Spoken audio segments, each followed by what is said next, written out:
Saludos, bienvenidos a Diagnóstico una semana más. Hoy les vamos a hablar de clonación. Vamos a intentar desterrar algunos mitos. La clonación no es solo la oveja Dolly. Vamos a tratar de arrojar algo de luz y vamos a ver para qué sirve, qué potencial tiene y cómo se está trabajando en diferentes técnicas que probablemente pueden ser uno de los pilares del desarrollo de la medicina en los próximos años. De todo esto hemos conversado con diferentes especialistas. Uno de ellos es nuestro invitado especial de esta semana, el doctor Sixto García Miñaur, investigador del Instituto de Genética Médica y Molecular del Hospital La Paz de Madrid.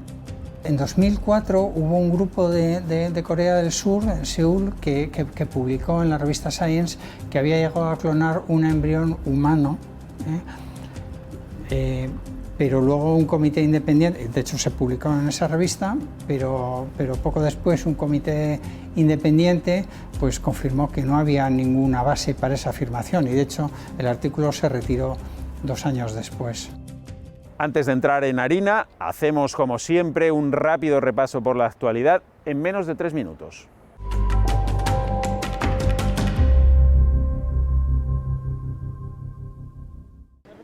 Omicron viene siendo la variante de coronavirus predominante en España desde hace varios meses, pero ahora se impone una nueva subvariante conocida como Omicron silenciosa, que es ya mayoritaria en las muestras analizadas en varias comunidades autónomas.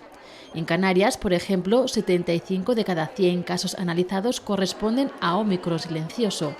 Se trata de una subvariante que parece algo más transmisible aún que la original, pero no más agresiva, por lo que el riesgo es bajo para la población general y moderado para los grupos vulnerables. Según la prensa de Estados Unidos, el Tribunal Supremo tiene ya tomada la decisión por mayoría de acabar con el derecho al aborto en ese país, vigente desde 1973, por decisión entonces de ese mismo tribunal. Solo falta que se dé a conocer el fallo que, incluso antes de ser publicado, ha levantado una enorme polémica social y política por las consecuencias que puede acarrear. De hecho, las protestas ante el edificio del Alto Tribunal con sede en Washington no se han hecho esperar. En la práctica, esa derogación supondría la libertad de los estados para decidir su legislación en esta materia. La subida del IVA en las bebidas azucaradas y edulcoradas ha dejado un impacto en la recaudación del Estado de 389 millones de euros, según el último informe de recaudación del Ministerio de Hacienda. El impuesto subió del 10 al 21% hace un año con el objetivo, según el Gobierno, de reducir el consumo y favorecer así hábitos más saludables en la población. Aunque el informe no da cifras de consumo, se acaba de conocer que lejos de reducirse parece que aumenta. Al menos el principal fabricante, Coca-Cola, ha vendido un 30% más en el último año.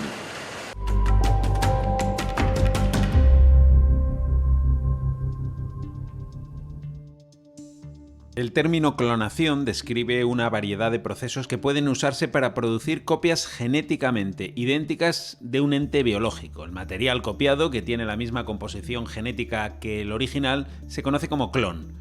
Los investigadores han clonado una gran variedad de materiales biológicos, entre ellos genes, células, tejidos e incluso organismos enteros, como una oveja o un cerdo. Hablamos en todo caso de algo incipiente que está dando sus primeros pasos, pero en lo que se han depositado muchas expectativas para la curación de enfermedades y para la producción de animales más perfectos dedicados al consumo humano. De todo esto sabe mucho el doctor Sixto García Miñaur, investigador del Instituto de Genética Médica y Molecular del Hospital La Paz de Madrid.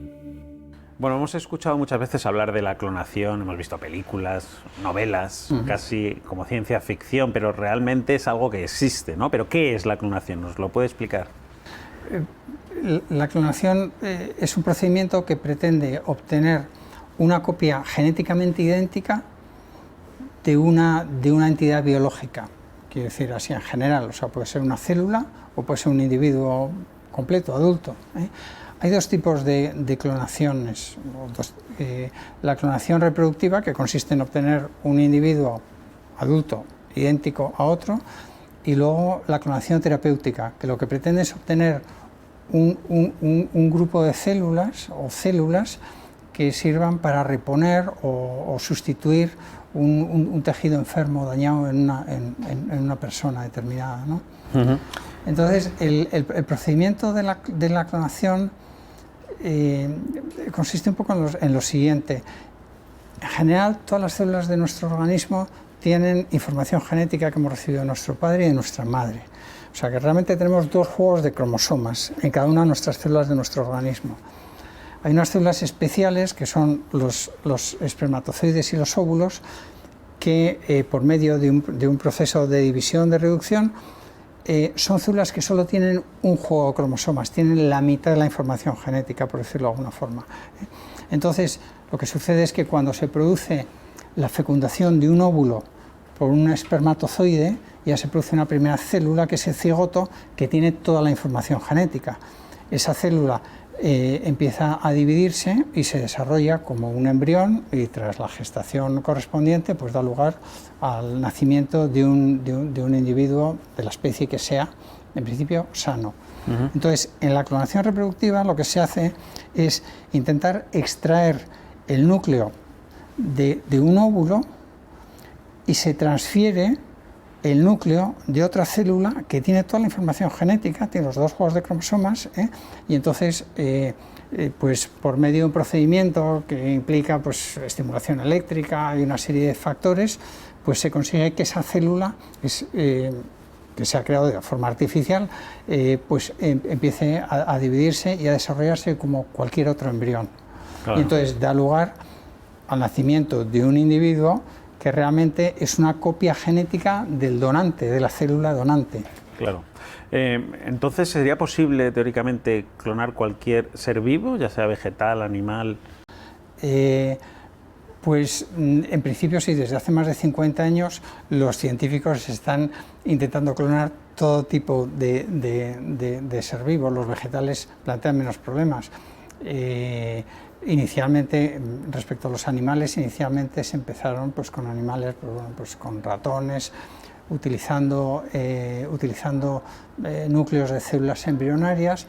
Posteriormente se pasó a animales más grandes, vacas, perros, pero sin embargo la primera vez que se consiguió clonar un animal, un mamífero, de un individuo adulto fue el famoso caso de la oveja Dolly en 1996. Claro. Y hace poco, en el 2018, un grupo chino en Shanghái ha publicado la clonación de macacos, de primates, por primera vez. Vamos a centrarnos ahora en la clonación de células madre, células que junto con la manipulación genética están llamados a ser los dos pilares fundamentales de la medicina en los próximos años. Las células madre son la materia prima del cuerpo, a partir de ellas se generan todas las demás células con funciones especializadas. La célula madre es una célula que tiene una propiedad muy curiosa y es que tiene reproducción asimétrica. Las células normales, de una célula salen dos iguales. Sin embargo, la célula madre hace una igual que ella y una célula para trabajar para desarrollar alguna función del organismo. No todas las células madres son iguales. Tenemos como tres tipos de células madre, las que se denominan unipotenciales, aquellas que van a dar lugar a un único tipo celular o a un único órgano. Luego están las pluripotenciales, que van a dar lugar a diferentes organismos celulares o diferentes órganos, y luego están las totipotenciales, que son aquellas que van a dar lugar a un organismo entero. Entonces, generalmente, dependiendo de dónde produzcan las células, hay que saber diferenciarlas y hacia dónde vas a encaminarte. Dentro de cada una de estas células está escrita el libro de la vida, es decir, ahí están todas las instrucciones necesarias para construir todos los órganos, para regenerarlo todo, etc.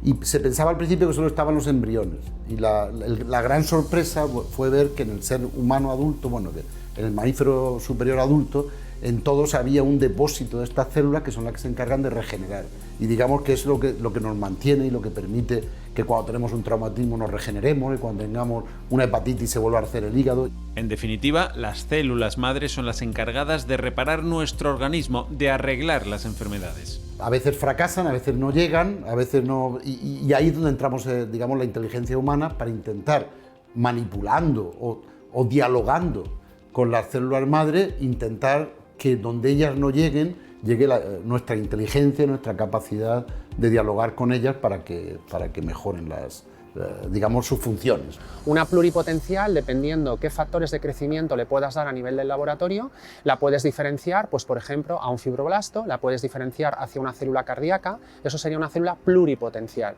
Y totipotencial sería cuando es una célula madre esencial que puede dar lugar a un organismo completo. De hecho, en 2006, el científico japonés Yamanaka hizo un descubrimiento asombroso. Cualquier célula de nuestro organismo, incluso la más vulgar, tiene dentro el libro de instrucciones completo y puede ser reprogramada y convertida en una célula pluripotencial como las embrionarias.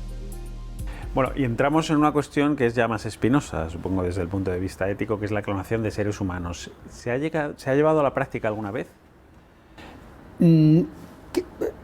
Teóricamente o oficialmente no, que yo sepa. En 2004 hubo un grupo de Corea del Sur, en Seúl, que publicó en la revista Science que había llegado a clonar un embrión humano, pero luego un comité independiente, de hecho se publicó en esa revista, pero poco después un comité independiente pues confirmó que no había ninguna base para esa afirmación y de hecho el artículo se retiró 2 años después. La clonación artificial de seres humanos, ¿qué problemas éticos a su juicio plantea? Hombre, es bastante evidente que de alguna forma atenta contra los principios de identidad, de libertad y de autonomía del individuo. O sea, tú de repente descubres que eres el resultado del capricho de otra persona. O sea, quiere decir que de alguna forma desafía un poco todo el planteamiento que tenemos nosotros como individuos, ¿no? Eso curiosamente está bastante reflejado en la película de Blade Runner, donde los replicantes necesitaban recuerdos para considerarse que realmente eran personas completas, o también en el caso de la criatura del Dr. Frankenstein, en la película, en la versión de Kenneth Branagh, Robert De Niro, que hacía la criatura, se rebela contra su creador porque no sabe quién es. O sea, quiere decir que, entonces, pues bueno, son situaciones que de alguna forma nos hacen ver los posibles problemas, ¿no? El pasado 8 de enero de 2022 quedará para siempre en la historia de la medicina. Ese día se trasplantó con éxito por primera vez el corazón de un cerdo transgénico a un ser humano, en concreto a David Bennett, un estadounidense de 57 años que se encontraba desahuciado e iba a fallecer. Fue en el centro médico de la Universidad de Maryland, con un permiso por motivos compasivos otorgado por la autoridad sanitaria estadounidense, la FDA. En ningún caso estos órganos de cerdos son la solución final para estas personas. Se trata de ganar tiempo a las listas de espera para que les llegue finalmente el órgano que corresponde. El mejor órgano que puede sustituir a un corazón humano es otro corazón humano. Ahora bien, si no hay disponibles o no existe la posibilidad, se puede extender el tiempo de espera con estos órganos animales que pueden suplir esa falta de órganos donados. Al cierre de la elaboración de este programa, Bennett seguía vivo, recuperándose del trasplante. Pero ¿cómo es posible sobrevivir con el corazón de un cerdo? El futuro se dirige hacia los llamados órganos híbridos, órganos humanizados. El científico español Juan Carlos Izpisúa, del Instituto Salk en Estados Unidos, ha dado pasos muy importantes en este sentido en experimentos con ratones. Lo que hace es que le pone a ese animal, hace otro experimento en los que al animal le quita el gen que codifica de cómo se organiza el páncreas, cómo se construye el páncreas. Bueno, esto es algo más complicado que todo esto, pero bueno, cómo se construye el páncreas y le pone genes humanos. Al ponerle genes humanos, lo que se desarrolla es un páncreas humano. Entonces, ese páncreas humano es bastante probable que pueda ser usado para el trasplante sin encontrar un rechazo hiperagudo. En concreto, el cerdo parece ser el animal más idóneo para estos órganos humanizados. Lo curioso es que, a pesar de lo que nos podría parecer, el cerdo es mucho más parecido a los humanos de lo que estamos dispuestos a admitir, ¿no? Y de hecho, el cerdo, en cuanto a sus órganos internos, en cuanto a su fisiología, en cuanto a su tamaño incluso, pues es un animal pues, que está indicado para realizar este tipo de trasplantes. De momento este es un paso, un éxito sin duda que puede ayudar a avanzar para conseguir que un ensayo puntual como este acabe convirtiéndose en un tratamiento real y disponible. ¿Y la industria alimentaria utiliza la clonación tanto para especies vegetales como animales? ¿Se está utilizando hoy día? Sí. ¿Consumimos animales y vegetales clonados? Los vegetales yo creo que no ofrecen demasiado problema por cuestiones un poco éticas.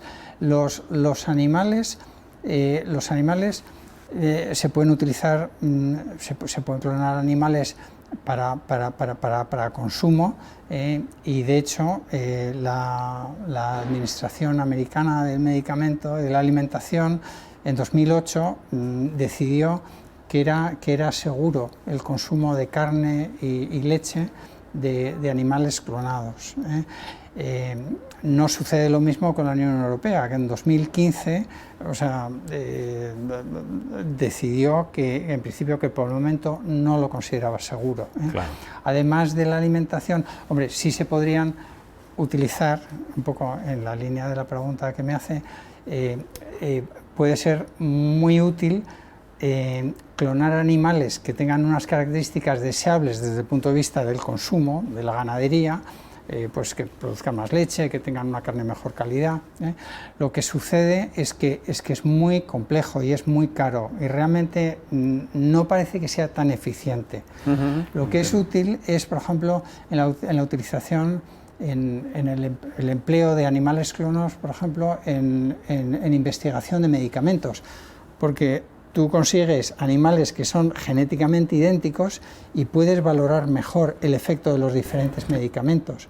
Y luego también una tercera aplicación sería la posibilidad de obtener animales de una especie que esté en vías de extinción o extinta, es un poco lo del Parque Jurásico, ¿no? Ya entra un poco en la ciencia ficción.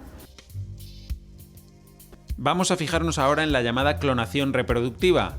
La oveja Dolly, todos lo recordamos, marcó un hito. Fue el primer caso de un mamífero clonado a partir de células adultas allá por 1996. ¿Y esto qué quiere decir? Esto es una manera nueva de generar animales modificados genéticamente, que luego puede tener otras muchas aplicaciones, pero que en realidad hoy en día el legado de la oveja Dolly son una multitud de animales de granja que han podido ser modificados genéticamente gracias a esa tecnología. ¿Pero en qué consiste esta técnica?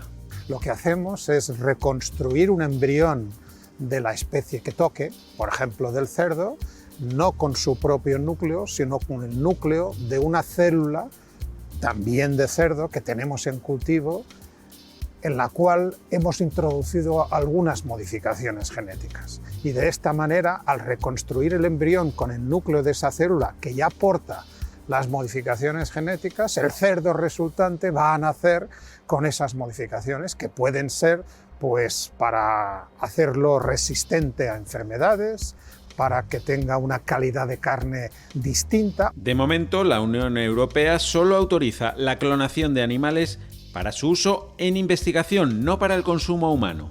Yo personalmente no veo que haya ninguna razón científica para prohibir el consumo de cerdos clonados, porque en definitiva la clonación no aporta nada artificial, simplemente es una técnica que permite obtener los animales con unas características predefinidas, pero ni tiene por qué ser necesariamente tóxica, ni tiene que producir ningún problema. Ahora bien, pues se ha decidido aquí en Europa que estos animales no sean destinados al consumo y pues en algún momento habrá que actualizarlo. En otros países esto no es así. La fiabilidad de las técnicas de clonación es aún escasa, aunque ha ido aumentando con el paso de los años.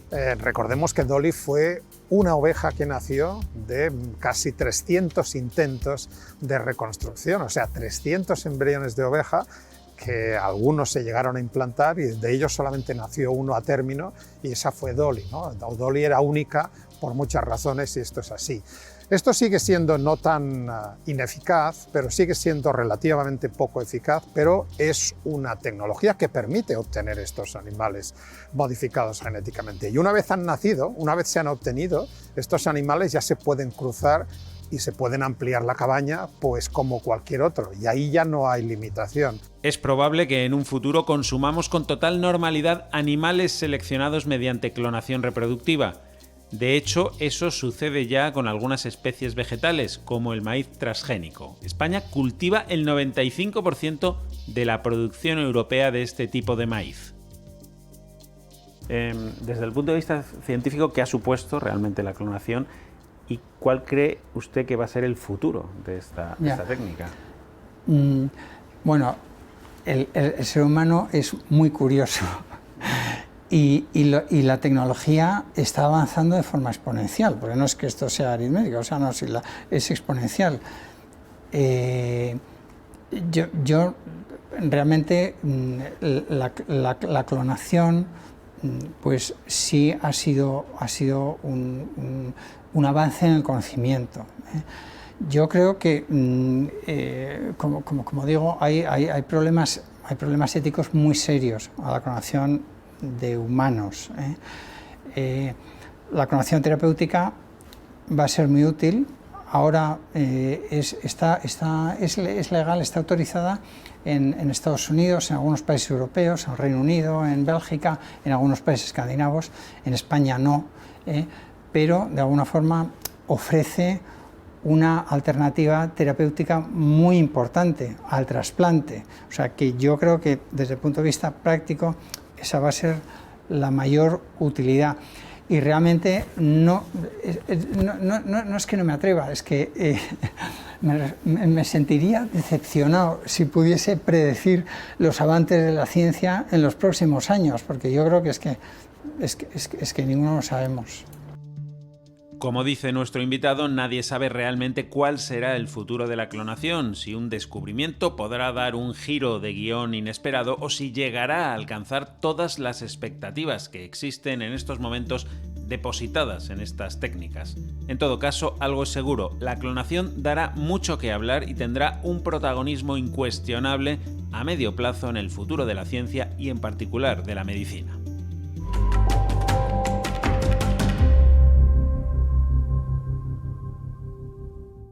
Encaramos ya la recta final. El último minuto del programa es para el consejo del doctor César Casado, que esta vez pone el dedo en la llaga. ¿Por qué la clonación no avanza como se esperaba? ¿Es una cuestión técnica o ética? Parece que en materia de clonación estamos muy lejos de lo que podríamos esperar hace 25 años. Muchas veces me recuerda a la carrera espacial. A principios de los 70 se pensaba que 50 años más tarde, es decir, hoy día, los paseos lunares serían habituales y el turismo espacial sería una realidad convencional, y sin embargo, estamos lejos aún. Existe la innovación, la tecnología, existen los medios humanos, tenemos los recursos económicos, y sin embargo, ¿por qué no se avanza tanto? ¿Qué frena algo que a priori parece tan beneficioso para el tratamiento de enfermedades? Yo entiendo la clonación como algo intrínsecamente positivo, una poderosa herramienta terapéutica, pero con inmensos matices éticos. La cuestión es que en un mundo en el que la ética brilla por su ausencia, donde algunas empresas muchas veces crean departamentos de responsabilidad social corporativa únicamente para limpiar su imagen, y en el que las cuestiones morales muchas veces condicionan un comportamiento poco natural por parte de quienes se esfuerzan por dar una imagen pública determinada para conseguir la aprobación. Es decir, en un mundo de postureo, me parece ingenuo pensar que los avances en clonación se ven condicionados tan solo por cuestiones morales. Es una cuestión importante sobre la que cada uno de nosotros debemos reflexionar, ya que la evolución natural hace muy probable que en poco tiempo la sociedad y sus legisladores deban pronunciarse al respecto. Bueno, pues llegamos ya al final. Nuestra intención era arrojar algo de luz en este complicado asunto de la clonación. Si ha sido así, nos alegramos. Volvemos, ya saben, la semana que viene con un nuevo asunto de salud, contado como siempre desde una perspectiva muy diferente. No nos fallen, les esperamos. Hasta entonces, sean felices.